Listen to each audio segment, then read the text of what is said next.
All aboard for the transcribed premiere production, The Cruise of the Parrot, that exciting tale of whaling days.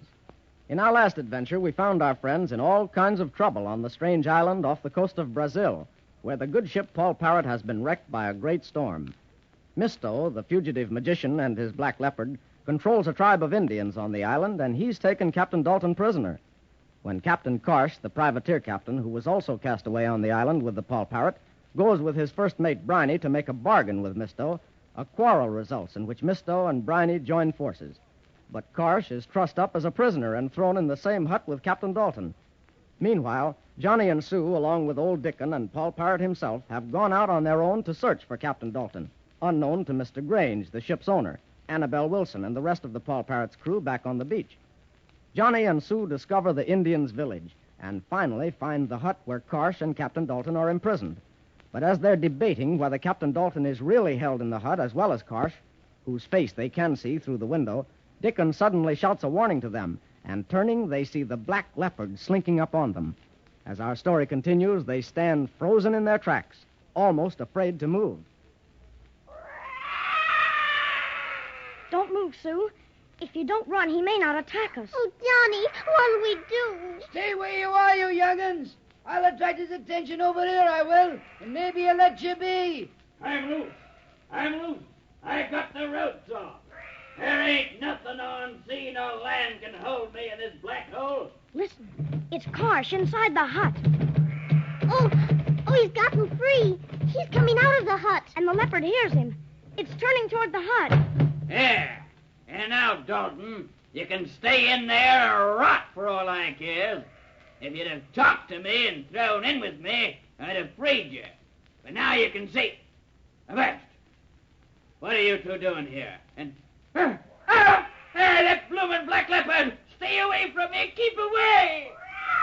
He's after me! Keep away, blast you! I ain't harming you! Oh, Johnny, the leopard's gonna get Captain Karsh. Oh, it's horrible. We can't do a thing. You know that leopard hates Karsh anyway. Don't run, Mr. Karsh. It'll only make the leopard spring on you. Yeah, you brought him here, you two. You wanted this bloomin' beast to get me. Well, he has to catch me first. Oh, he's turning and running into the jungle. Oh, Johnny, it must have caught him. Gee, that's awful. But, Sue, at least we're safe for a minute. Here comes Dickon. Blow me down, and I seen it all. It looks like the leopard got the bloomin' pirate in the jungle. He got the bloomin' pirate. Now, you two young'uns are blinking lucky it turned out this way, But, Dickon, the black leopard may come back. Let's go in the hut. The way Karsh talked when he came out, Captain Dalton must be tied up in there, too. Batten down the edge. You're right, lad. Save the captain. Save the captain. Look, back there in the shadow. Captain Dalton! It's us, Johnny and Sue. And I'm with him, Captain. Are you all right? Johnny and Sue and Dickon. Blow me down. How did you get here? We've been hanging around the Indians' camp trying to find where you were held captive. And finally, we heard Karsh yelling, and we got here just as he broke loose. Hey, the privateer swab's been begging me to talk to him. But I'll have no trade with the likes of him. I wouldn't answer, and it fair drove him crazy. Well, sir, we'll hear no more from him, we won't. Johnny, let me help you untie those ropes from around Captain Dalton. Oh, bless you, Sue. And you, Johnny. It seems whenever I'm in deepest danger, you come sweeping in on the wind to help me. I don't know what I'd do without the three of you. But, Dickon, what did you mean just now when you said we'll hear no more from Karsh? Well, sir, that bloomin' black leopard that belongs to the white man who leads these savages came up just as the young'uns here were looking in the hut. And when Karsh came out, it trailed him into the jungle. And, well, sir, from the yelling we all heard, there's been an end to Bruno Karsh, and you may lay to that, sir. What, the leopard attacked Karsh? It sounded like it, Captain, just inside the jungle. Avast.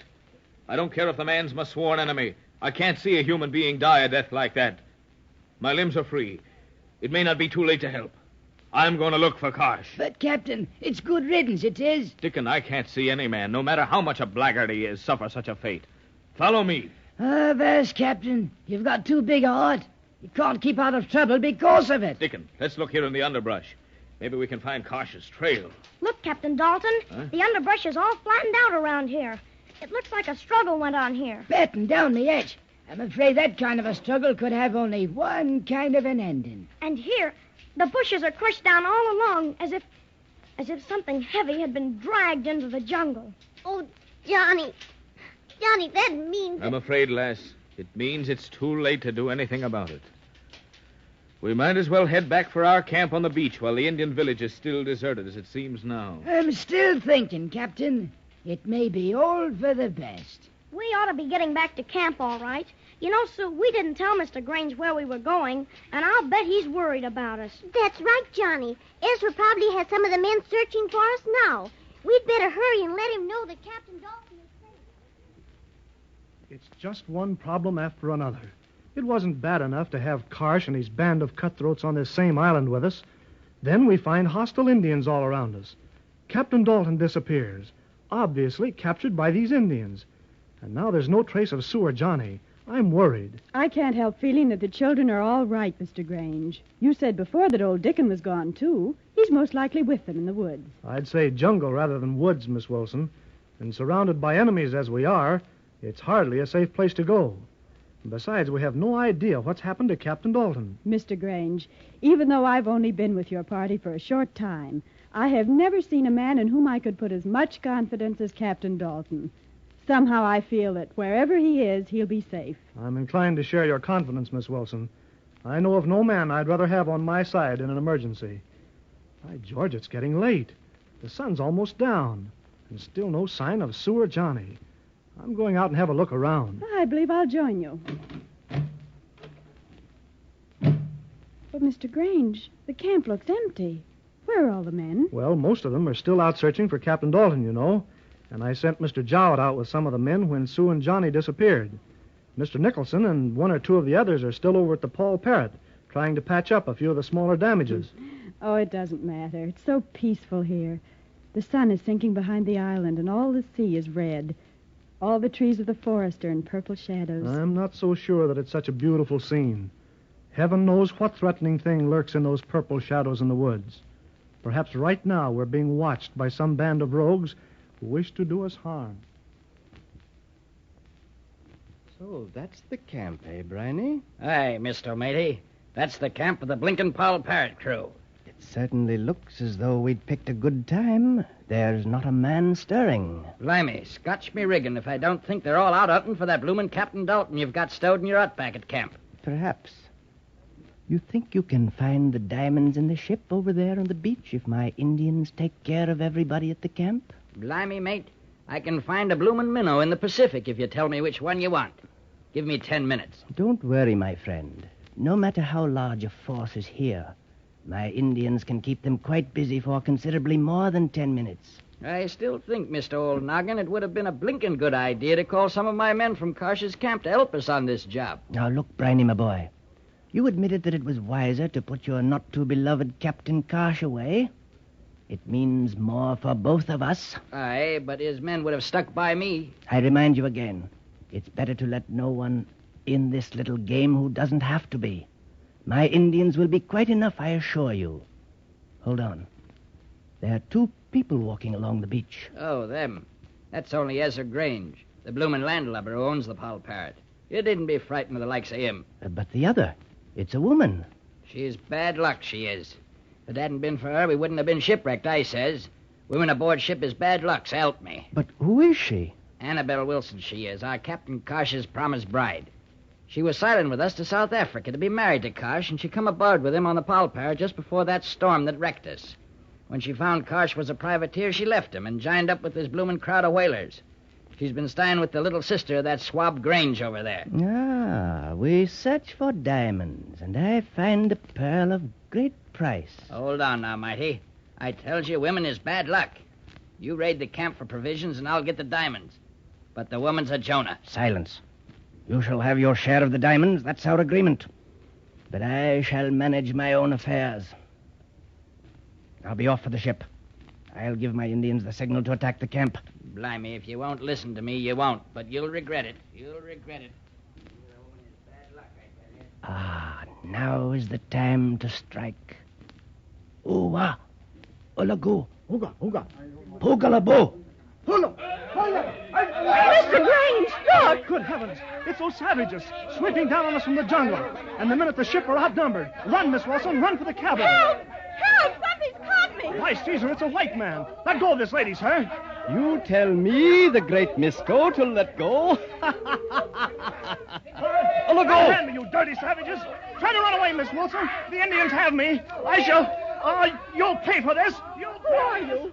What are you going to do with me? You are coming back with me, the great Misto, to my castle in the jungle. Not very much of a castle, I'll admit, but you'll grow to like it. No, I won't go with you. I won't. Ah, high spirits, eh? But go with me you shall. What Misto wants, he takes.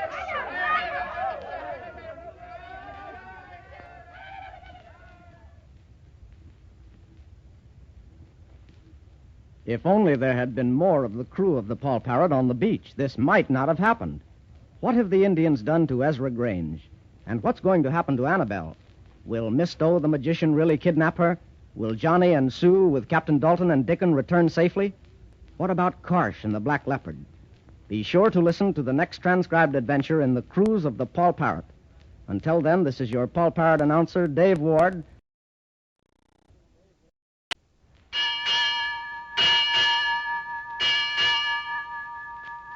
All aboard for the transcribed premiere production, The Cruise of the Paul Parrot, that thrilling story of whaling days.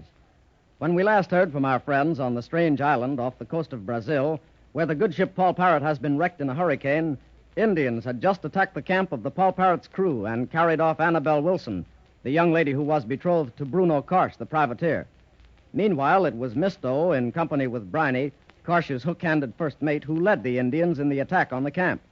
What Misto and Briney do not know, however, is that Karsh and Captain Dalton, whom they've tied up in a hut at the Indians' camp, have both escaped. Karsh freeing himself, apparently meeting a horrible fate at the claws of the Black Leopard, and Dalton having been liberated by our young friends, Johnny Robbins and Sue Grange, along with old Peg-Leg Dickon. As we join them now, it's almost dark, and Johnny and Sue, with Captain Dalton and Dickon and the ever-present Paul Parrot himself, are heading back to the Paul Parrot camp through the jungle. Homers, me hearties! Yo-ho-ho! We'd better hurry. I don't think I'd like to be in the jungle ever it gets pitch dark. Don't worry, Sue. We'll be back at the beach in just a minute. Aye, the Paul Parrot camp lies just ahead. Again, Sue and Johnny, I want to tell you that you've saved my life so many times, I know I'll always be in your debt. Aw, gee, Captain Dalton. You know if it hadn't been for you, none of us would still be alive. Besides, we were really lucky today. There didn't seem to be anyone around the Indians' village, so when the Black Leopard went after Karsh, it was easy to rescue you. Bless me to a yard on, Captain. I've been worrying about that, I have. What made that village so deserted? Them bloomin' savages must have been up to mischief somewhere. I don't think that concerns us, Dickon. All we have to do now that we know just what we're up against is build an armed camp on the beach to ward off the savages and that mad white man Misto, whoever he is, if they ever attack us. Breaker's head! Breaker's head! Breakers ahead it is, Paul, you old pelican. It's the shore, and we're back to our camp. Captain, it seems awfully quiet. And look, there's smoke coming up from some of our cabins. Oh, Johnny, we'd better find my brother Ezra. I'm so afraid something has happened. I don't like the looks of this. Let's hurry. Here's Mr. Grange's cabin here, Captain. Aye. The bloomin' door's open. And listen. It's Mr. Grange, and he's in trouble. Ezra, are you all right? Oh, Sue, thank heaven you're safe. I'm all right, I guess. Got knocked about a good deal by those savages. He's all tied up with vine ropes the Indians use. Let me help. Quick, Mr. Grange. What happened? Thank goodness you turned up, Captain Dalton. We really need you now. The Indians, led by some renegade white man, overpowered the camp and then took Miss Wilson with him. That was Misto. He's raided the camp. I'm a bloomin' barnacle. That's why the Indian village was so deserted. But Annabelle, you say he took her? Blow me down. That's foul play for fair. Foul play! Foul play!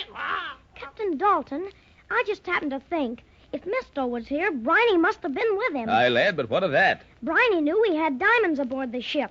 He may have found them. Blow me down, that's right. I'll run and look in your cabin on the ship, Captain. I know where you hid the diamonds. Blow me down. I'll hoist anchor myself and see how Nicholson or what's left of the crew made out in the fight, I will. All hands on deck!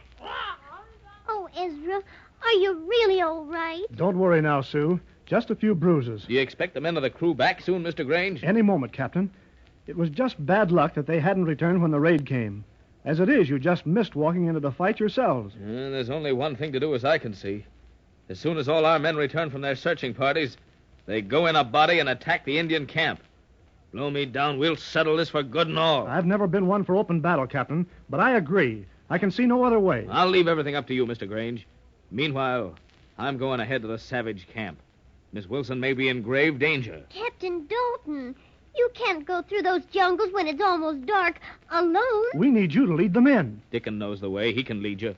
We can't tell how long it may be until our crew is ready to attack. And meanwhile, we can't let anything happen to Miss Wilson at the hands of that madman and his savages. Captain Dalton, the diamonds, they're gone. Oh, that means that awful Briny found them on the ship. That settles it. Blow me down, now we know we must attack. And I'm leaving now. Oh, Captain Dalton, let me go with you. I know the shortest way to the Indian village. No, it's too dangerous, lad. I'm going alone. Oh, please take us. We know the way better than anybody. It's true, you do. Aye, then I'll take you. But keep this in mind. One sign of trouble and you're to leave. Aye, aye, Captain. We're under your command. Spoken like a true seaman, Johnny. Avast, Mr. Grange. We're on our way. Gather the men and follow as soon as you can. I still hate to see you and the children leaving alone, but you know best. But may heaven be with you. And be careful. I wish the men were ready to go with you. Captain, look. Right ahead. You can see the lights of the Indian campfire through the trees. Aye, Johnny, so you can. Keep behind me, Sue. Don't worry, Captain. I'll be careful. I'll be as quiet as a mouse. Ah, quiet as a mouse. Blow me down. That's Paul Parrot's voice. Where did he come from? Stow that noise, you empty-headed canary. You want us to lose our bloomin' scalps? Why, it's Dickon. He's coming up behind us. But, Dickon, where are the rest of the men? They'll be along directly. Wainwright and some of the men also found the Indian village this afternoon. And they know the way, they do. Blow me down, Dickon. You've disobeyed orders.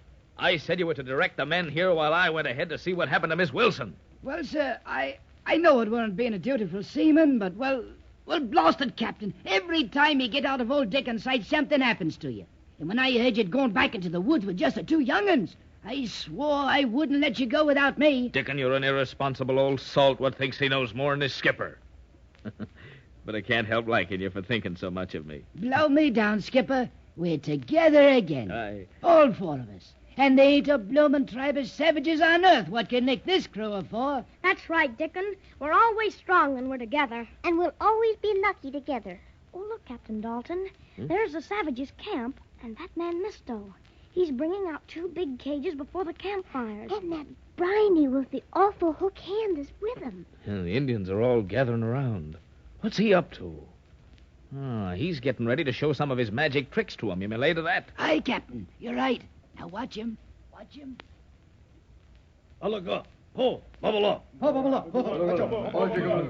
Now, my good friend Briny, I'm about to put on a little show to impress the natives. You know I got control of them through my sleight of hand. And to keep them thinking I'm superhuman, I have to keep up the show. Blimey, where did you get the two blinking cages? Made them here on the island in my spare time.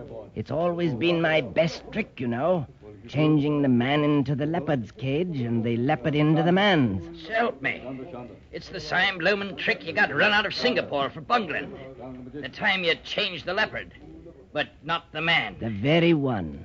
Although I still say the word bungle is inappropriate since I knew what I was doing.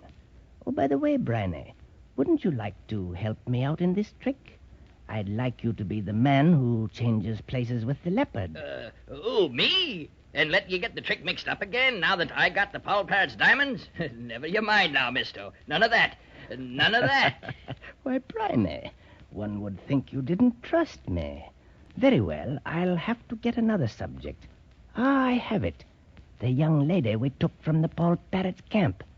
She's standing behind the tree over there. The one you took, you mean? I told you she'd bring bad luck. Now what have you got in your devilish mind? I'll use her for the trick, my superstitious friend. Ah, there, young lady. Come out from behind the tree and I'll free your arms. Now, don't shrink away, my dear. You shall not be hurt. What are you going to do? You're about to help me impress the savages with a bit of my magic. You will get into that cage. When I throw my robe over the cage, a trapdoor will open in the floor. You run through the passageway, open the trapdoor at the end of the passage, and you'll find yourself in another cage. Simple, isn't it? And if I refuse? Then you will shortly find a large and unfriendly black leopard in the same cage with you. This one, in fact. Speak to the lady, Blackie. I'd feel safer with a leopard than with you. One moment. Here comes one of my Indian guards running this way. He looks as if he has news. Yes? Uga. What? Why, that's impossible. Uga. What's all this gibberish about? He says he's just been to the hut where Karsh and Dalton were kept prisoners, and they're both gone. Blimey. This means trouble. I told you the bloomin' woman would bring bad luck. Shut up with that nonsense. Those men have got to be found, especially Dalton. He's pointing to the bushes at the end of the clearing. Oh, I see. There's someone lurking there. After the blinking savages! Hark! Hark! It's that bloomin' parrot. That means it's someone from the whaler's crew. That settles it. We'll take care of them. Ulugo. Bo.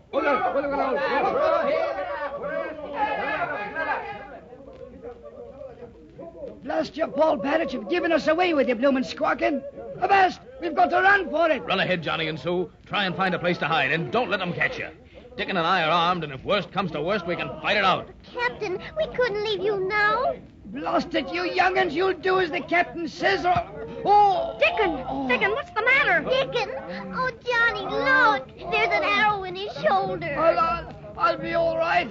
They can't hurt a tough piece of old shark skin like me. Now, you put on full sail and go. I'll make out. Dickon, are you hurt bad? Captain Dalton, remember Bruno Carr said they looked like Brazilian Indians. Isn't it the Brazilian Indians who use poison arrows? Oh, so it is, lad. Dickon, I told you shouldn't have followed. But now that you came to help me, I'll protect you with my last breath. Steady, old shipmate, steady. Johnny, Sue, behind that pile of rocks over there. Drag Dickon with you. I can fight. And I'm armed, Captain. They're coming closer. Closer. Avast, we're in for the most one-sided fight any seaman was ever called on to face.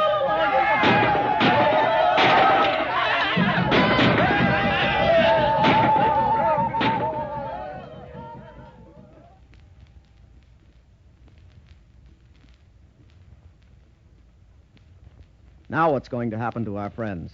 Is the arrow in Dickon's shoulder really poisoned? And if it is, what's going to happen to Dickon?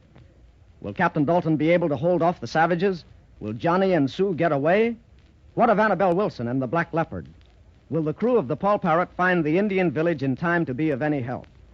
Be sure to listen for the next transcribed adventure in the cruise of the Paul Parrot to find out. Until then, this is your Paul Parrot announcer, Dave Ward, saying...